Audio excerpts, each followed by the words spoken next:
د دې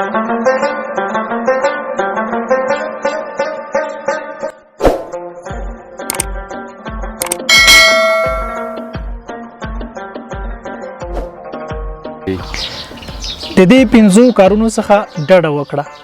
اول، هیڅ کله خپلې موخې له چا سره مه شریکوه. یاد لره د ماهي خوله چې بنده وي نو هیڅ کله هم د ښکاري په چنګه کې نه نښلي. دوم، له حده زیات ځان د نورو په غم کې مخکې لوه او خپل غم یې مه ګڼه کینې ځان به در څخه هیر شي.